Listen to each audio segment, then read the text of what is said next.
I set a 1 million US dollars goal by the age of 35, 4 years ago in 2021.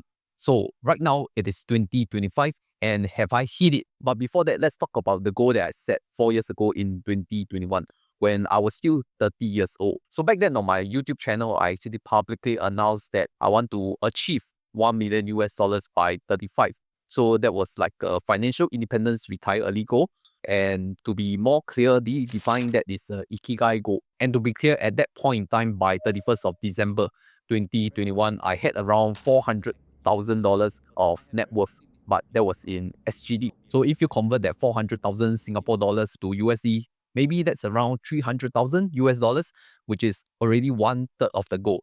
But you think about it, only one third, 33%. The remaining 67% had to be accomplished within the next 5 years. Is that really realistic? Is that really possible? So 5 years later, from 2021, that will be 2026. And my deadline will be 31st of December 2026. And in 2021, that was still within my first year of starting YouTube.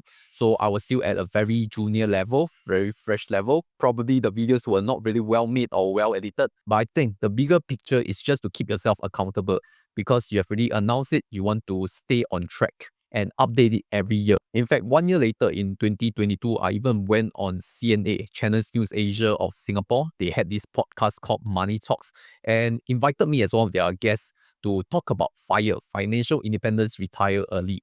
And I shared more about that goal and how do I eventually want to achieve it. Also, I want to be clear that FIRE is not a new concept. It has been there even before I started my YouTube channel. But if you want to join over 21,000 people interested in building their own FIRE, then come and join us at Honey Money SG Telegram. Now, I want to talk about that progress because 1 year later in 2022, it was not a smooth sailing process.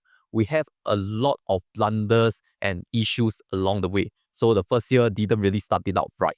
Let's talk about the 2022 market correction or market crash. That has been one of the most disastrous and disappointing years that I had. S&P 500 was down by 18% and my investment portfolio dropped really hard. I think at one point in time, it was more than $100,000 of unrealized losses. So the situation back then was really sad. It's just 1 year after I announced the goal, and in my first year, I'm already taken aback by how many steps. Like I didn't really progress much in my year one of setting that goal. So that has impacted the portfolio quite negatively. But what it didn't impact was the discipline. I continued to dollar cost average into the market despite it crashing day after day, month after month, and year after year. In fact, I increased my order sizes from $2,800 per month to $4,000 per month. Okay, I increased the DCA amount, and that has definitely been painful because it's like the market is causing you pain and you're just adding on to the pain by putting more cash into the market, investing, and you don't know when it will go back up. But we came to see the recovery starting from 2023 mid-year onwards and onwards to 2024, fairly bullish year, and 2025 started the year not so good, but eventually we came back up at all-time high. But now moving on to 2025, let's talk about the milestone and what is the current progress status. I'm proud to announce that I just hit 1 million US dollars in investment portfolio at the age of 34. So that was 4 years after that goal. And right now I'm filming from a hotel in Chiang Mai to actually celebrate this small success of mine. And I want to be very clear that this milestone is not the destination. I think it's the direction or the beginning of a new start of a journey, because achieving FI is what I always wanted it to be, but it's not the end game. I think there's something more after hitting your FI number or Ikigai number. There's something more you want to do in life other than just chasing money. And let's share about my portfolio allocation and breakdown. Starting with the smallest, I have around $30,000 in Scythe. Okay, I'm using Scythe brokerage. This was back when I was doing auto RSP and there were 2 free trades. So I'm still using Scythe. I didn't sell away my positions, mainly in the QQQM, which is the Nasdaq 100 Index ETF. Secondly, I have around $82,000 invested in Poems. So Poems is a position that I started this year with my CPF 08 because they introduced the Amandi Prime USA fund. So a part of Poems is in CPF 08 investing and the rest of it is mainly in SRS investing. Okay, and that also brings me to my third point, which is endowers. I had $110,000. So this is fully CPF 08, which is also in Amandi Prime USA fund. And I explained in the previous video why I separate endowers and Poems. So in the end game, in the future, I may want to shift part of this endowers or fully into poems. Okay, but that is still market timing because there is processing time involved.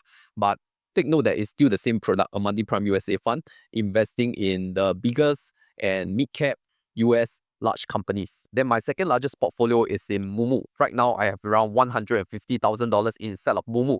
But I want to be clear that this entire 150,000 is not mine. Only 100,000 is my money. So I'll just take $100,000 out of it. Lastly, my biggest portfolio is currently in Interactive Brokers, IBKRA. I have around $988,000 and this is all in Singapore dollars. So 988,000.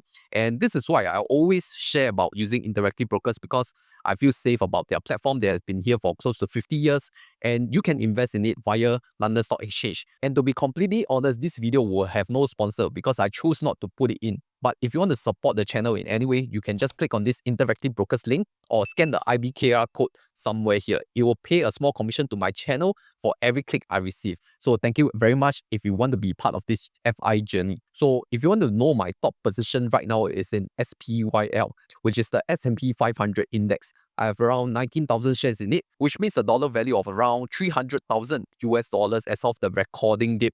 So this has been my core position. Like I want to set a secure layer of a broad-based index fund like S&P 500 first. Then the rest of the positions I'll add on as satellite position, whether I want to invest in individual stocks or I want to invest in higher risk ETFs. But the S&P 500 must be there. Okay, I know that a lot of people have been telling you don't just invest in the S&P 500 or S&P 500 is not enough, you need to pick your own stocks. I think everyone has their own agenda, but my stake is that I want to be the defensive layer first. I want to make sure everything has the cover first. Okay, cover the downside first, then the upside will take care of itself, and that is my S&P 500 position.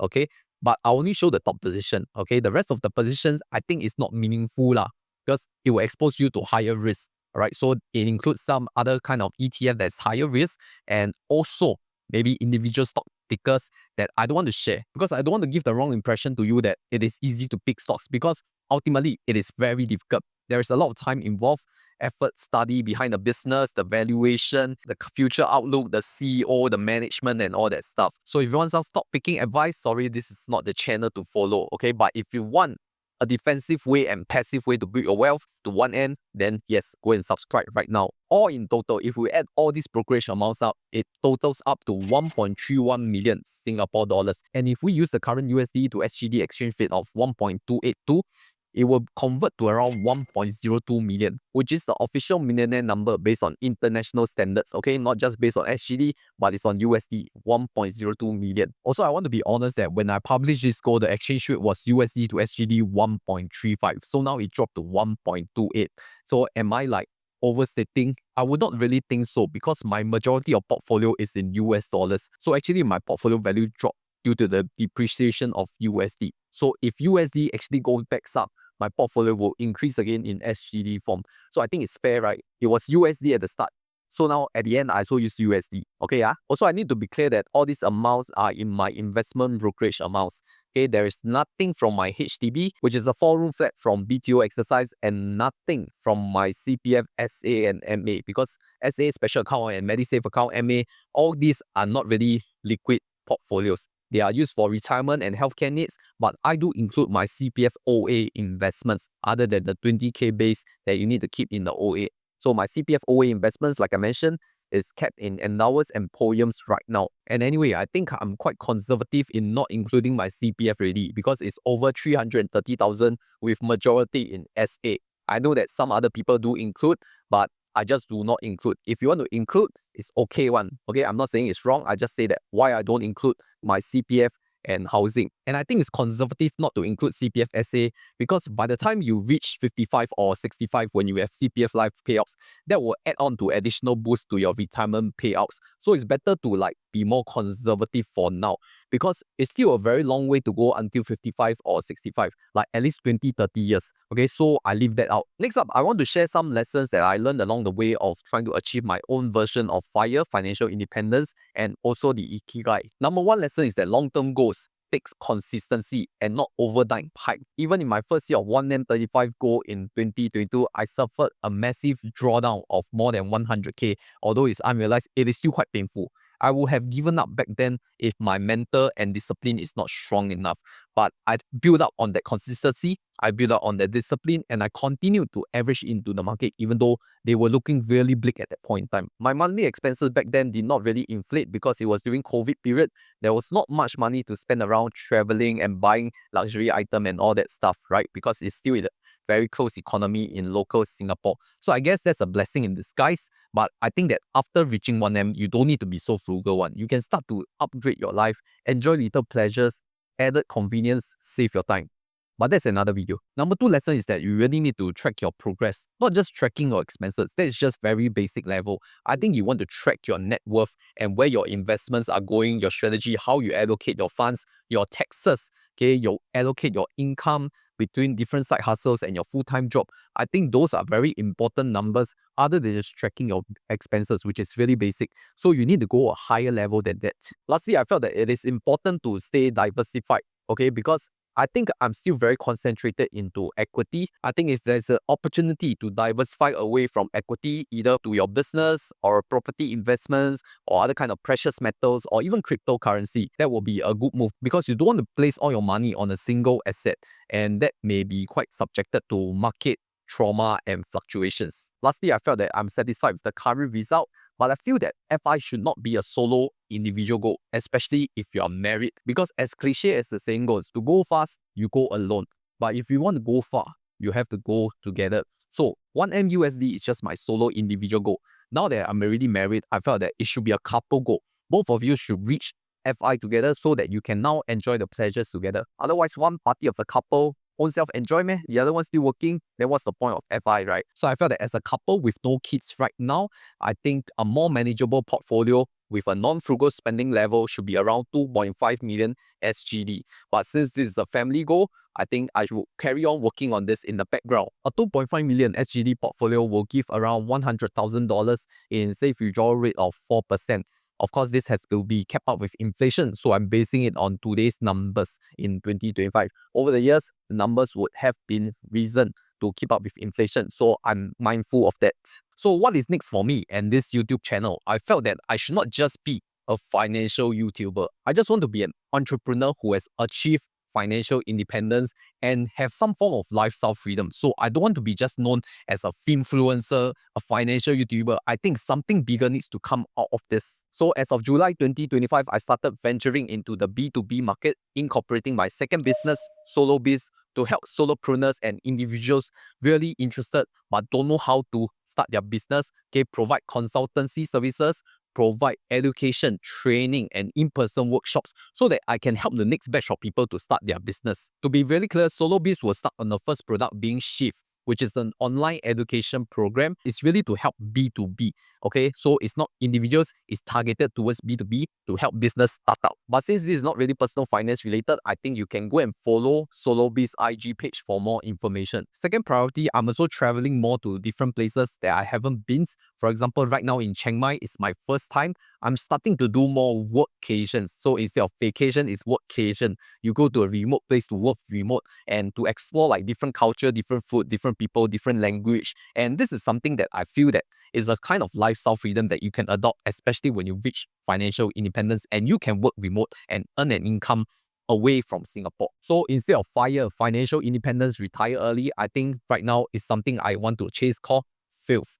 Financial Independence, Lifestyle Freedom, FILF. So if you are interested in FILF as well, you want to chase this FILF, go and comment FILF +1, FLIF +1, okay? If you are interested. So right now, having achieved the Ikigai goal is not really about the money, it's about what you can do after achieving this base of 底气. Okay, after you have tahan all the stuff that you have gone through over the years, critics or positive comments and support from friends and family or people who don't even know you, I guess it's finally the time to live the life you want and not subscribing to other people's standard of you and stop comparing. Because if you look at my YouTube banner, there are 3 mottos, right? Financial knowledge, money saving hacks. These 2 are what I always shared previously on the channel. But the last one is the most difficult to fulfill, which is the fulfilling quality of life. This has been the motto of this channel since it started in January 2021. And I always feel that fulfilling quality of life is the most difficult out of these 3 because you will need to execute it Okay, you don't just have to say, you have to execute it. And quality is very subjective to different individuals. So just set your own standard. Don't have to follow other people, including mine. Once again, thank you to all those who have followed and supported this journey throughout the years. But to be clear, I'm still a very long way to financial freedom. Like I said, 2.5 million as a family goal. And what comes after 2.5 M? Okay, I'm not going to have any more like regular updates on this because it's going to be quite private, confidential stuff on family finance. But I want to assure you that this is not overnight success. What you see today has been built on consistency and discipline and not caring about what other people think of you. And recently, I came across this beautiful quote that says that the way to success is to show that you have done it in a specific period of time, and best if ahead of time. So I think this is considered ahead of time, right? 1 year before 2026, which is also why if I just achieve this alone, I think that I also want other people to learn and share from their own experience. So I created the $100,000 series, which started from 100K to document the income, the net worth, and the mindset back then and the changes to my life at that point in time. What lessons can you adapt and learn? In fact, that was when I started planning for retirement 10 years ago when I was still 24 years old as a fresh grad. So for those who want details on how to really build wealth from the first 100K, please go and watch every video for the 100K series. And my most recent update is the $500,000 series. So you can check out in that video right here.